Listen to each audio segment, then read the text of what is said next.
Hello everyone, this is Kashik Sharma and you are watching me on my YouTube channel All Rounder KS. So हमारा आज का topic रहेगा integration part 2, जिसमें मैं आप लोगों को सब्स्टिट्यूशन मेथड सिखाऊंगी। इंटीग्रेशन में सब्स्टिट्यूशन मेथड मतलब अगर हम एक इंटीग्रेशन करते हैं तो उस इंटीग्रेशन के टॉपिक को मतलब मान लीजिए अगर हम साइन एक्स का इंटीग्रेशन कर साइन टी का इंटीग्रेशन कर रहे हैं तो उस टी को हम लोग कुछ और लेट कर लेंगे, मतलब सपोज लेट हम लोग t इक्वल टू एक्स मान लेंगे और फिर उस x के हिसाब से उसका इंटीग्रेशन करेंगे। तो मैं आप लोग को समझाती हूँ आगे, उससे आपको समझ में आएगा। So let's start with our topic. Okay, so हमारा आज का टॉपिक है इंटीग्रल पार्ट 2। ठीक है, पार्ट 1 मैंने आप लोग को इंटीग्रेशन में कुछ फॉर्मूलाज बताए थे, वो है। तो पार्ट 2 है हमारा सब्स्टिट्यूशन मेथड। ठीक है, तो जब आप लोग इंटीग्रेशन का पूरा फॉर्मूला याद कर लेना, उसके बाद ये वाला वीडियो देखिएगा ताकि आपको आसानी से समझ में आए। तो सब्स्टिट्यूशन मेथड होता क्या है? सब्स्टिट्यूशन मतलब क्या होता है एग्जैक्टली? सब्स्टिट्यूशन मतलब हम लोग किसी भी एक चीज़ को रिप्लेस कर सकते हैं। ठीक है, किसी एक चीज़ को अगर हम लोग रिप्लेस करते हैं किसी और दूसरे चीज़ से तो उसको हम लोग कहते हैं सब्स्टिट्यूट करना। ठीक है, पुरानी चीज़ को नई चीज़ से हम लोग क्या करते हैं? सब्स्टिट्यूट करते हैं, रिप्लेस करते हैं, उसको ही कहते हैं substitution. Now integration by substitution क्या है ये? In this section we consider the method of integration by substitution। इस मेथड में हम लोग क्या सीखेंगे? Integration by substitution. The given integral, हम लोग को एक इंटीग्रल दिया है that is F X D X. ये इंटीग्रेशन का साइन है। ठीक है, F X D X. It can be transformed into another form. इसको हम लोग चेंज कर सकते हैं दूसरे फॉर्म में by changing the independent variable x. ये जो एक्स है ना, एफ एक्स डी एक्स, इस x को हम लोग चेंज कर सकते हैं। किस पे चेंज करेंगे? x to t। ठीक है, x को हम लोग t में चेंज करेंगे तो हम लोग इसको एक दूसरे फॉर्म में चेंज कर सकते हैं।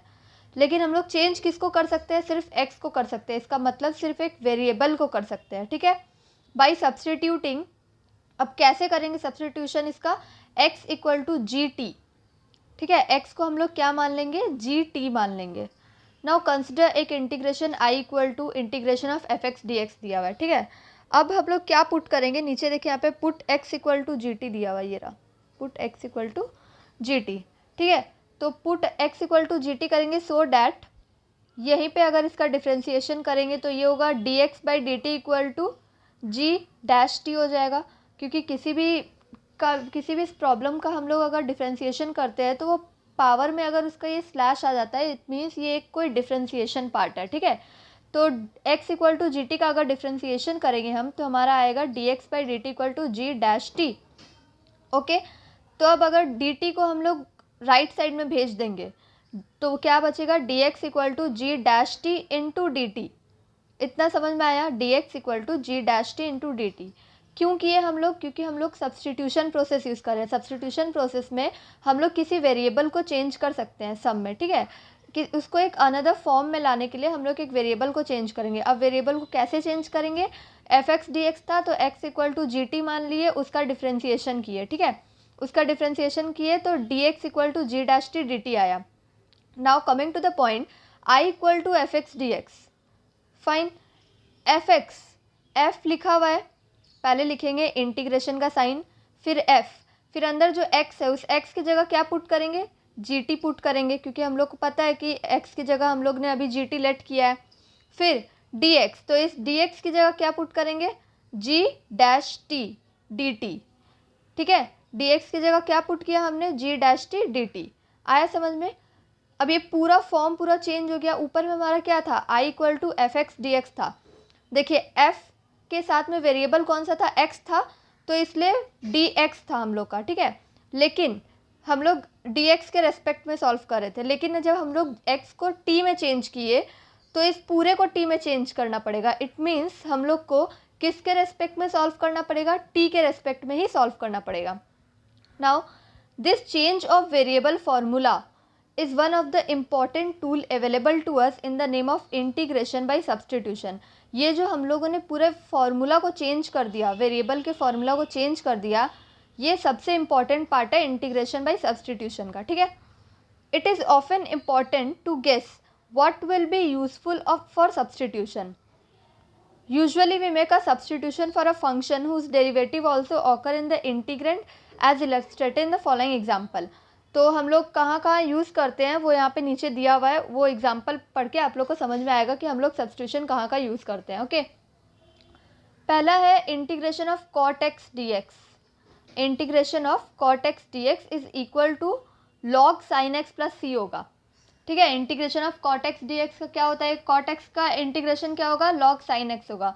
लेकिन कैसे होगा, cot x का कोई पर्टिकुलर फॉर्मूला नहीं है, मतलब ये फॉर्मूला है आप याद कर सकते हैं, डेट इज cot x का हमेशा log sin x प्लस सी होता है। लेकिन ये आया कहाँ से, ये डिराइव कैसे हुआ, ठीक है, तो वो देखते कैसे आया। सबसे पहले वी हैव cot x को हम लोग क्या लिख सकते हैं, cos x by sine X लिख सकते हैं, right. cot x equal to cos x by sine X into D X. Now अब हम लोग साइन एक्स को टी लेट कर लेंगे। देखिए यहाँ पे वेरिएबल को टी लेट किया गया, साइन एक्स को क्या लेट किया हमने, टी लेट किया। अब क्या करना है, इसके बाद जिसको हम लोग लेट करते हैं उसका डिफ्रेंसिएशन करते हैं। तो साइन एक्स का डिफ्रेंसिएशन होगा cos x equal to T का हो जाएगा dt। ठीक है, cos x dx equal to dt, इतना आया, cos x dx equal to dt। Now अब इंटीग्रेशन जो ऊपर है cot x dx, ठीक है, इसको हम लोग integration of dt by T लिख सकते हैं। कैसे लिख सकते हैं, ऊपर जो है we have integration of cot x dx is equal to क्या दिया हुआ है, cos x dx by sine X. तो cos x dx हम लोग का अभी निकला क्या, dt निकला, cos x dx हम लोग ने अभी dt निकाला, राइट। और साइन x क्या है हमारा, t है, तो ये क्या हो जाएगा, dt बाई टी हो जाएगा।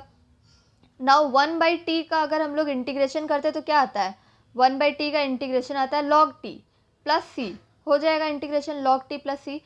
लेकिन लास्ट में हम लोग को यहीं पे नहीं छोड़ देना है, हम लोग ने जो लेट किया है ना उसको वापस से वैसे की वैसे पुट कर देंगे। जैसे t हम लोग ने क्या लेट किया था, t equal to sine X था, तो log sine X plus C करके आंसर छोड़ना है, log t मत लीव कर दीजिएगा नहीं तो मार्क्स कट हो सकते हैं। ठीक है, t की जगह साइन एक्स पुट कर देंगे which is equal to log sine X plus C. आया समझ में। नाउ नेक्स्ट क्वेश्चन है sec x dx, इसका इंटीग्रेशन, इसका इंटीग्रेशन का फॉर्मूला होता है log sec x plus tan x plus C, ये होता है। ठीक है, तो अब इसको सॉल्व कैसे करेंगे, इस फॉर्मूला हम लोग को याद है लेकिन ये डिराइव हुआ कहाँ से एक्चुअली, तो वो बताएंगे कैसे डिराइव हुआ। sec x dx, तो इस sec x dx को हम लोग ये लिख सकते हैं, देखिए sec x है और ऊपर और नीचे क्या करेंगे, sec x plus tan x से मल्टीप्लाई कर देंगे, sec x plus tan x से मल्टीप्लाई कर देंगे ऊपर नीचे, क्योंकि दोनों कैंसिल हो जाएगा, कोई मतलब डिफरेंस नहीं आएगा, कोई चेंज नहीं आएगा सब में। ठीक है, now sec x plus tan x जो नीचे है उसको हम लोग t मान लेंगे। ठीक है, ज़्यादातर सब में आप देखिएगा डिनोमिनेटर को ही हम t मानते हैं। वेरिएबल क्या लिए हम लोग, sec x plus tan x, ये एक इंडिपेंडेंट वेरिएबल है जिसको हम लोग t लेट कर लेंगे, sec x plus tan x equal to t। So अब इसको हम लोग सॉल्व करेंगे, sec x plus tan x को हम लोग सॉल्व करेंगे। ठीक है, तो sec x का क्या होता है, इंटीग्रेशन डिफ्रेंसिएशन क्या होता है sec x का, that is sec x tan x होता है, प्लस tan x का क्या होता है, sec स्क्वायर x होता है। यहाँ तो हम लोग का क्या आएगा, इक्वल टू dt हो जाएगा, that is sec x tan x plus sec square x dx equal to dt, ये आएगा। ठीक है, यहाँ पे एक लाइन जंप कर दिया गया है तो मैं बता दे रही हूँ, that is sec x tan x plus sec square x dx equal to dt, ये आएगा आपका।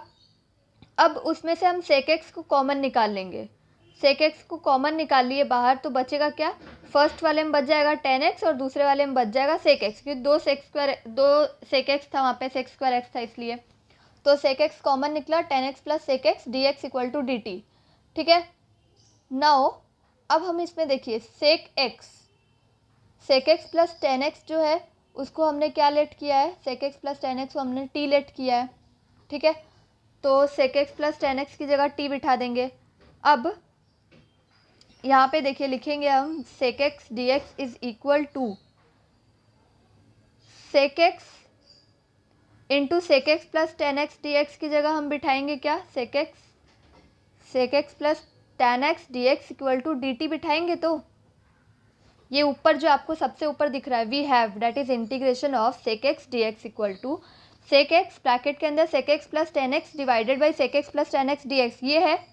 ठीक है, इसमें से निकालेंगे न्यूमरेटर पार्ट जो है, न्यूमरेटर पार्ट की जगह हम dt बिठा सकते हैं। देखिए न्यूमरेटर पार्ट पूरा इक्वल टू dt बिठा सकते हैं, डिवाइडेड बाई डिनोमिनेटर पार्ट जो है सेक एक्स प्लस 10x, ये हमने t लेट किया है तो वहाँ t बिठा देंगे, which is equal to integration of dt by T, जो कि नीचे दिया हुआ है देयरफॉर में है।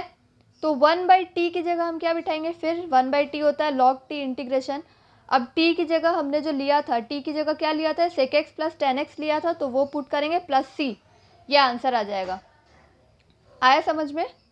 देख लीजिए एक बार ध्यान से। ओके सो क्वेश्चन नंबर 4, ये शायद 3 नंबर क्वेश्चन है ना, क्योंकि हमने 2 से शुरू किया था। Okay now integration of cosec x dx, integration of cosec x dx, ये क्या होता है, इसका फॉर्मूला होता है log cosec x minus cot x plus c, ठीक है, ये फॉर्मूला होता है। So we have cosec x को हम लोग जैसे ऊपर यहाँ पे लिखे थे, sec x को sec x प्लस 10x लिखे थे, वैसे ही cosec x को cosec x plus cot x लिख सकते हैं। ऊपर नीचे मल्टीप्लाई करेंगे cosec x plus cot x से, क्योंकि दोनों ऊपर नीचे न्यूमरेटर डिनोमिनेटर कट हो जाएगा, कोई प्रॉब्लम नहीं होगा, ठीक है, कोई चेंजेस नहीं होंगे प्रॉब्लम में। तो अब फिर उसके बाद cosec x plus cot x equal to T put करेंगे, ठीक है। टी पुट किए तो cosec x का डिफ्रेंसिएशन क्या होता है, माइनस cosec स्क्वायर x होता है, प्लस cot x का क्या होता है, minus cosec x cot x, ठीक है, ये दोनों होता है इक्वल टू प्लस ये dx हो जाएगा इक्वल टू क्या हो जाएगा, dt हो जाएगा, डिफ्रेंशिएट करेंगे अगर इसको तो। फिर अब माइनस cosec x दोनों तरफ कॉमन है, कॉमन निकाल लेंगे, बचेगा क्या, cosec x plus cot x dx बच जाएगा इक्वल टू dt, ठीक है। अब फिर हम लोग ऊपर वाले लाइन में जाएंगे, that is integration of cosec x dx, क्या दिया हुआ है, cosec x ब्रैकेट के अंदर cosec x plus cot x dx, ये पूरा पार्ट क्या होगा, equal to minus of dt हो जाएगा पूरा पार्ट, क्योंकि माइनस बाहर है और dt, ठीक है, divided by cosec x plus cot x, ये जो डिनोमिनेटर पार्ट है ये t लेट किए थे तो t लेट कर लिए। अब इसको सॉल्व करेंगे तो माइनस पार्ट कांस्टेंट है, बाहर आ जाएगा, 1/t का हो जाएगा log t, ठीक है। फिर माइनस पार्ट, फिर log t की जगह क्या लिखे थे हम पहले, cosec x plus cot x, तो वो पुट कर देंगे प्लस c, हो गया। अब हम इसको ऐसे भी छोड़ सकते हैं, आप ऐसे लीव कर सकते हैं, कोई बात नहीं है, लेकिन हम एक और चीज़ इसमें कर सकते हैं, दैट इज़ ये minus of log cosec x plus cot x है ना, तो इस माइनस को हटाने के लिए हम कुछ कर सकते हैं, दैट इज़ ऊपर नीचे आप अगर करते हैं cosec x minus cot x से मल्टीप्लाई कर देते हैं ऊपर नीचे, किससे, cosec x minus cot x से अगर ऊपर नीचे हम मल्टीप्लाई कर देते हैं तो हमारा ये माइनस पार्ट हट के देखिए log cosec x minus cot x आ जाएगा। आया समझ में कैसे आएगा, log cosec x minus cot x आ जाएगा ऊपर नीचे, फिर प्लस c, यही आंसर हो जाएगा। ओके सो आज के लिए बस यही सब फॉर्मूला, पहले integral part 2 by substitution method, इसका सब्स्टिट्यूशन मेथड एक्चुअली होता क्या है वो बताया मैंने, और कुछ ट्रिग्नोमेट्रिक फंक्शंस के इंटीग्रेशन बताया by with the help of substitution method, ठीक है। देखिएगा फॉर्मूला ऐसे तो याद हो सकता है, लेकिन इसका डेरिवेशन ये कहाँ से आया, बस ये मैं आपको बताने की कोशिश कर रही थी। ओके समझ में आया हो तो अच्छी बात है, नहीं आया हो then please do comment me, मैं वापस समझा दूँगी। Okay thank you so much for viewing my video. अगर आप लोग को मेरा वीडियो पसंद आया हो then please do like share and subscribe my video, और अगर वीडियो में आप लोगों को कुछ प्रॉब्लम हुई हो या फिर कुछ आपको समझ में ना आया हो then please do comment me in my channel. Okay thank you.